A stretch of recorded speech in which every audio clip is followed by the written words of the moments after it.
easy. Mate.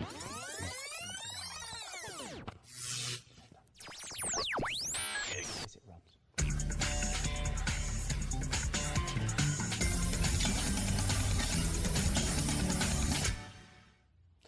Hello everybody, my name is James Richardson and welcome to Weston Super Television and Weston People. I've got with me today Christopher Knight. Hello. Chris, hi. Nice to meet you. And you too. Now, Chris is a very keen gardener, has his own allotment and is here today to give us a little bit of information and advice on growing your own vegetables and etc. So, Chris, you come from a gardening family. Yep, Tell me a little bit about your family. My father had an allotment when I was growing up, as well as our gardens. My maternal grandfather, my mum's family is one of 7, so he had a large corner plot at a house in Bristol, and he was my inspiration for gardening. He would grow anything. Every time we visit, he would be in the garden. You could always find Grandad in the garden. He did amazing things like grafting 3 different types of apples to one tree, and stuff like that. So yeah, he was inspiration. That's amazing. And is it that grandfather or another grandfather that had quite a few children? It was that grandfather, yes. Okay. My mum was one of 7 children, and that was 2 sets of twins. So yeah, quite a lot of mouths to feed. Absolutely. So I suppose the gardening helps. And oh yes, yes. Same as myself. It's a way to provide quite affordable food to your family, and not only that, you know it's fresh, you know where it's come from. So it's true to say then, really, that your grandfather was the one who actually inspired you to the gardening. Definitely, yeah. He, even just walking up the footpath to get to the house, you'd see the clipped hedges in shapes of birds and things. So wonderful. It wasn't just the veg, it was everything. That's fantastic. So you left home at 18? Left home at 18, moved to a first floor flat because that was what was affordable. Immediately noticed you don't get gardens on first floor flats. That's right. So as soon as possible, we moved into I was married then, we moved into a ground floor flat. Okay. So we had a garden. So you had to travel some fair distance to get there. I travelled from one side of the road to the other, yes. Literally, I could look out the flat window and see my old flat, yes. That's brilliant. Yeah. So the main sort of inspiration that you gathered from your grandfather and for yourself as well was the hunting, gathering sort of situation, the providing for your family. Definitely. It was, whether it's a man or the woman, you come home and you're providing something for the children to play on the lawns, you're providing cut flowers for the house, fresh fruit and veg all through the year for the kitchen. And generally, if you're a gardener, that means for all your friends and all your relatives and all your neighbours as well. Yeah. No, that's brilliant. And so as far as vegetables go, we're under the impression, because of supermarkets, I remember when I was a boy, the supermarket would only have a certain amount of vegetables in a supermarket at a season. But now you can get everything, winter, summer vegetables, the whole lot, all year round. Now, how does that work? Because I was always under the impression that vegetables were seasonal.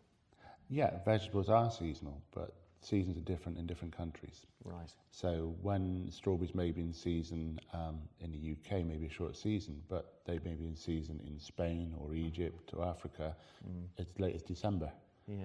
So when you're getting fresh strawberries, they're fresh strawberries that have travelled from thousands and thousands of miles away. And how do they keep? I mean, I put some strawberries in my fridge for a week and they go mouldy. So how does that happen? A lot of things like strawberries, beans, tomatoes, lots of fruit are picked when they're still green and they ripen in transit, and a lot of fruit and veg manufacturers used to use an ethanol gas, which would naturally occur with a plant, but they use it to ripen a plant while it's in packaging, whilst it's on the shelf. Okay, so quite a few chemicals involved there. Now, a burning question, which is a burning question, not only relative to this, but many other things, but we're going to talk about this. Okay. Supermarket vegetables, big juicy vegetables, not all the time. Allotments and things, I won't say they're not always big things, because you can see some at sort of different fairs and things. But sometimes smaller than the supermarket. Does size matter? It does, but actually sometimes you benefit from having smaller. Okay. It's unusual to say that, but the big football-sized Swedes and turnips you see in shops, and the sort of foot-long carrots, big chunky things, they are grown for their weight, because the farmer, struggling like the rest of us, they are paid per kilo per ton. So they want everything to be as big as possible. And as heavy as possible. As heavy as possible to get the most money. Whereby a lot of things will benefit from being smaller and sweeter and having more flavour. So picking sort of finger carrots from the allotment, very sweet, very juicy, quicker to grow. You get less per pound, you get less weight certainly. You need more per pound, but you're growing them yourself. And more flavour. Much more flavour, and you can choose more varieties as well. So the answer to that is size doesn't always matter. Size doesn't always matter, no. Good. That's good news. Right, so not just gardening for fun. No. I think you would say that gardening is also a good form of therapy. Very much so, very much so. A lot of people, they have either a hard day at work or college, or even just a hard day at home. You can escape from everything, go down to a little allotment or just down to the bottom of your garden, get your little shed and your little bit of peace and quiet, your sanctuary, and just shut yourself off from the world. Just potter about in the mud, pick a few weeds, maybe hoe a bit of soil, do a little bit of watering, and let all your troubles ease away. It's very, very therapeutic. So having the old sort of wives' tale, you've got to have green fingers to be a gardener, that's not always true. No.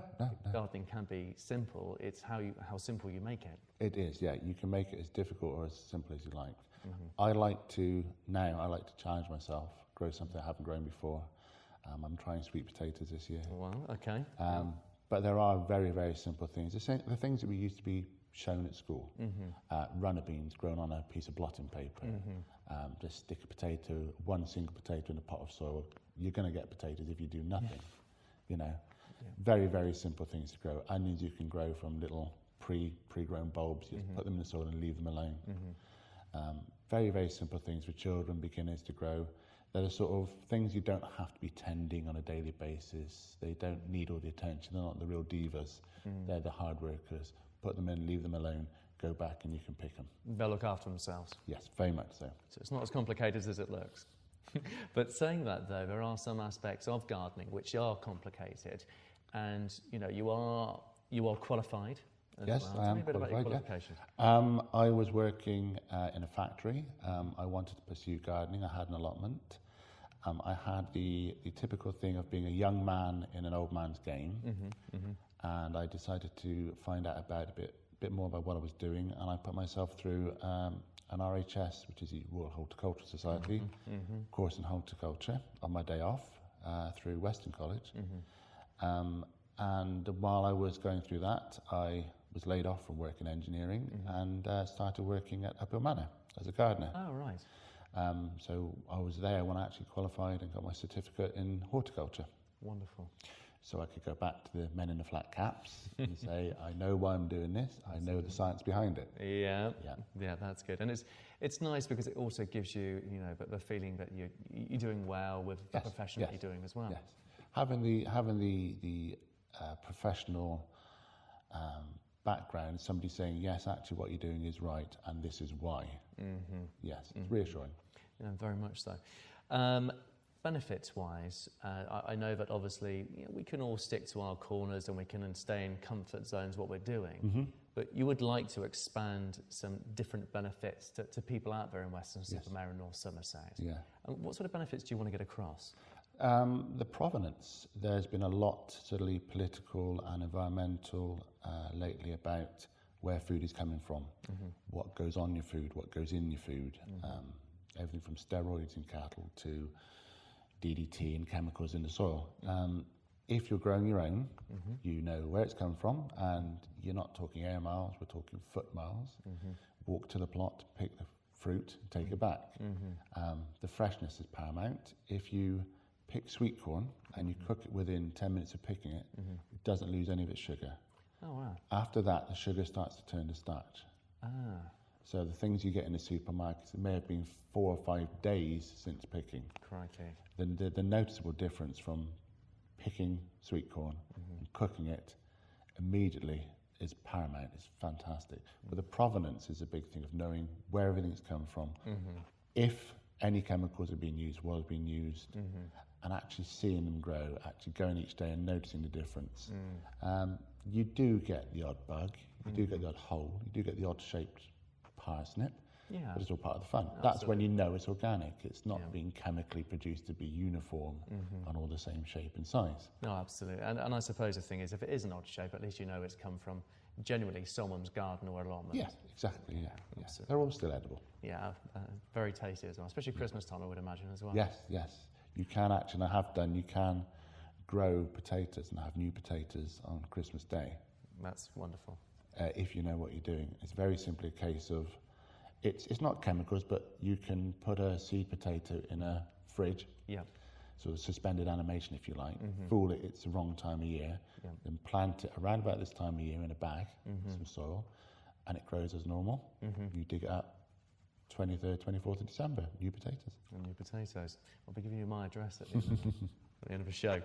And for all you budding entrepreneurs out there, you think you're going to make some money from vegetables? Well, you probably could, but there's something I didn't realise, and that's if you've got your own allotment. If you've got your own allotment rules apply, and one of those is you are not allowed to sell your produce. Right. You can, however, give it away. As anybody who's got a neighbour or a friend or a relative that's got an allotment will testify, there's a certain time of year near the end of the summer when they keep turning up with carrier bags full of radishes and courgettes and trying to offload them on people. Yeah. Because the good thing about growing your own is you always get more than you need. Yeah. Yeah. That's very social. It's very social, and it helps out your neighbours as well. Certainly. And the amount of sort of produce, I would imagine it's being thrown away by supermarkets, etc. But this is all being used. Yeah.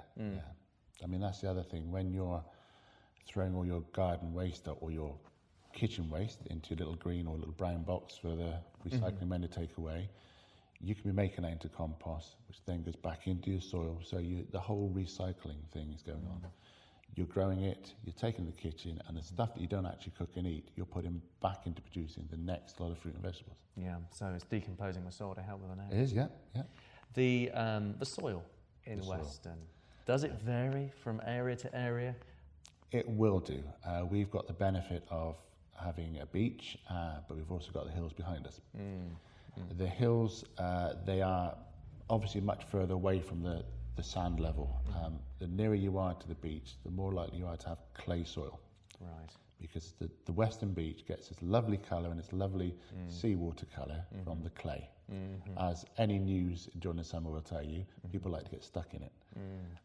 So if you're near the beach or on the flat levels, you tend to have clay soil, which is very, very rich in nutrients, very rich in food, but it's all locked into the clay.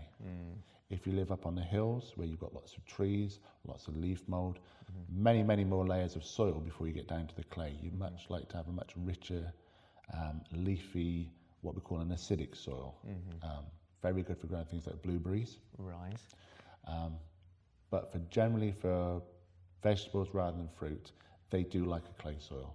It's just a case of opening the soil up, getting the nutrients to come out. Lots of rich leafy material, what we call very fibrous material, such as well-rotted manure, garden compost, leaf mould, and lots of grit, very fine grit you can buy from allotment suppliers. That will open the soil up and allow all the nutrients to get out and allow water to drain away. So it's very much more easy to use once you've improved it. So there are different aspects of soils that you can get around fairly easily. Everything you can get around. Everything, even if it just comes down to growing things in a bog garden. If watercress, you can grow watercress in a running stream. So there you are. Even if you've got a river running through your garden, you can still get something. You saw carrots once in France being grown in a running stream. Yep, a lot of commercial growers grow tomatoes in what they call hydroponics. Right. Where they're suspended in flowing water, with all the nutrients going through the water, and there's no soil involved. Yeah, see, it's only when you sit down and you talk about these things with somebody who's in the know like yourself, you find out things about that. Oh yeah. One of the final questions, which is an agenda which is constantly on people's minds all the time, is the environment important to you? Very, very much, very much. So it affects everyday life basically, but in the garden you're more aware of it. From one year to the next, if your plants have got more pests because the predatory insects have been wiped out by some sort of chemical. It's quite reassuring if you're a gardener to see something like a frog or a toad in the garden or a slow worm, because they're nature's own pest controllers. They eat massive amounts of slugs and pests.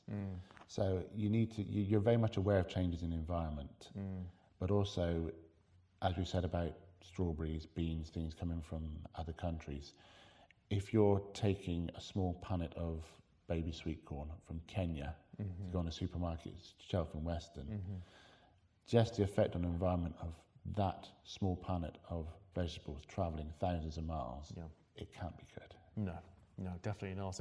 And one of the everyday items of use, which I'm sure as somebody who knows a lot about the environment and a lot about the gardening and the soil and the nutrients and minerals, there's an everyday use of nappies. Disposable nappies. There's North Somerset Nappy Alliance. I've got some interesting facts about that, and it's scary. It is, yeah. It's scary. These disposable nappies are something which you don't realise how many chemicals are going into the soil. Yeah, there used to be an argument when disposable nappies first became popular that you didn't have all the problems of chemicals, detergents being used to wash and clean and bleach the terry toweling nappies. Yeah. Nowadays, there are biodegradable, environmentally friendly detergents. Yeah. We all know them now. They've been highly publicised. Yeah. But just the process of breaking down a disposable nappy, it's disposable, it's not biodegradable. It's two different things. The amount of chemicals are left in the soil, the amount of years it takes for these things to break down in landfill, it's quite scary stuff. 500 years. Yes. Each nappy. I'm a bit all surprised. It's unbelievable. Each nappy, disposable nappy, takes 500 years in the soil. Yeah. And during that 500 years, it's releasing cancerogenic chemicals, etc., into the soil. It's all frightening stuff. Frightening stuff. And something like 8 million disposable nappies are thrown away each day. Yeah. Yeah. Scary stuff. That's, we're a growing society, and we are a society of working mums, if there's jobs available. Everybody's got time pressure. It's very convenient to use a disposable nappy. But at the end of the day, if we want to go out and grow things and use the soil, we want clean soil that's not been contaminated by somebody's disposable nappies 30, 40, 50, 500 years ago. Yeah, we've got to think about the future use of that landfill site.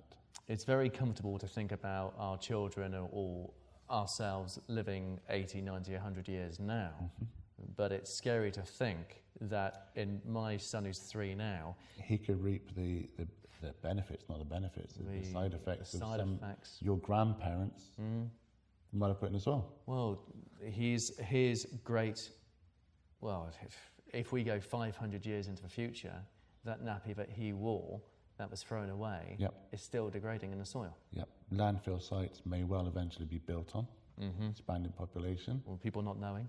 Not knowing, thinking we've made this safe. Everything's buried hundreds of feet below. Yeah. But it's in the soil. It's in the soil. Yeah. So let's look after our futures as well and look after the soil and everything that grows in it. Yes, think of the future. Absolutely. Chris, it's been fantastic. Thank you, James. Very, very interesting show. And I've learned a lot from the show and yourself. I'm glad you have, I hope you join us and do a bit of gardening. Very much so. I'm going to give it a go. Grow some vegetables for that son of yours. I will, I promise. Thanks. Thank you.